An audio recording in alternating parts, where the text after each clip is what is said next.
তো আজকে আমার শরীর খারাপের জন্য এত সুন্দর জিনিসটা হাতছাড়া হয়ে যাবে এটা আশা করিনি। তো ব্যাপারটা হলো যে সকাল সকাল চলে এসেছি খড় বাগাতে, কারণ বাড়ির খড়গুলো একটুখানি বাগিয়ে নিচ্ছি। তারপরে একটা বন্ধুর সাথে দেখা হলো, তো বলছে বিগ ফ্যান, তো আমার ভিডিও করছে। তারপরে আমি হাঁটতে হাঁটতে চলে যাচ্ছি চপের দোকানে। তো চপের দোকানে এসে চপ নিয়ে নিচ্ছি। ব্যাপারটা হলো যে খাওয়া দাওয়া করে বেরোতে হবে। তারপরে একটুখানি মুড়ির দোকানে চলে যাচ্ছি, কারণ শুধু চপ নিলে তো হবে না, মুড়িও নিতে হবে। তারপরে খুচরো টাকা দিয়ে দিলাম, তারপরে মুড়ি নিয়ে নিলাম। তো তারপর হাঁটতে হাঁটতে চলে যাচ্ছি মুড়ি নিয়ে বাড়ির দিকে। ব্যাপারটা হলো খাওয়া দাওয়া করে বেরোতে হবে। তারপরে এখানে একটা কাকা দেখছি বালাবস বিক্রি করছে। তারপর ফাইনালি বাড়ি এসে ব্রাশ টাশ করে নিচ্ছি, কারণটা হচ্ছে যে ব্রাশ টাশ করে বেরোতে। তো ব্রাশ টাশ করে না বেরোলে তো হবে না, মুড়িও খেতে দেবে না। তো মুড়ি খেতে দিয়ে দিয়েছে, বাট এটা সকালের আজকে ডিনার আমার। তারপর দোকানে চলে এলাম। তো দোকানে এসে দেখছি প্রচন্ড পরিমাণে ভিড়, সেরকম একটা ছিল না, বাট সব দিন থাকে, বাট আজকে থাকেনি। তারপরে একটা চুল কেটে দিচ্ছে। তো চুলটা কাটার ফিনিশিং ভিডিওটা দেখো, বাট চুলটা কাটার পর ভাইটাকে কেমন লাগছে কমেন্টে অবশ্যই জানাবে, ঠিক আছে। তারপর একটা বন্ধু স্কুটি নিয়ে আমি বেরিয়ে পড়েছি। ব্যাপারটা হলো যে স্কুটিটা চেক করে দেখছি আমি কেমন চলছে। তো স্কুটিটা খুব সুন্দর চলছে। তারপর এতটা পরিমাণে শরীরটা আমার খারাপ হয়ে যাবে এটা বুঝতে পারিনি, তার জন্য আমাকে ওষুধ খেয়ে নিতে হচ্ছে। তার কারণটা হচ্ছে প্রচন্ড খারাপ লাগছে শরীরটা।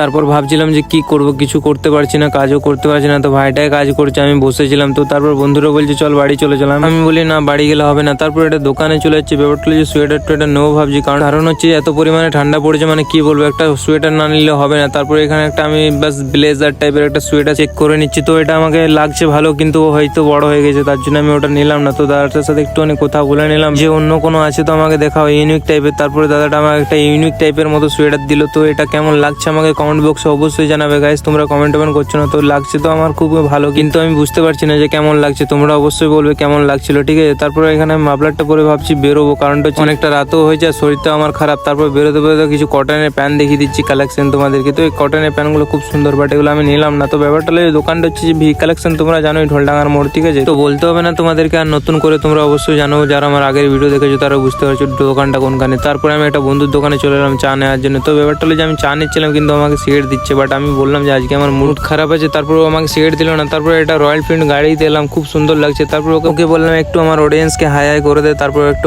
হাই হাই করে দিল। তো এরপর আমাকে বেরোতে হবে। ব্যাপারটা হচ্ছে অনেক রাত হয়েছে। তো গাইস নেক্সট ব্লগে দেখা হবে। আর আমি বুঝতে পারছি এটা কোনো মেয়েদের ভিডিও হলে তোমরা এতক্ষণ লাইক কমেন্টে শেয়ারে ভরপুর করে দিতে, ঠিক আছে।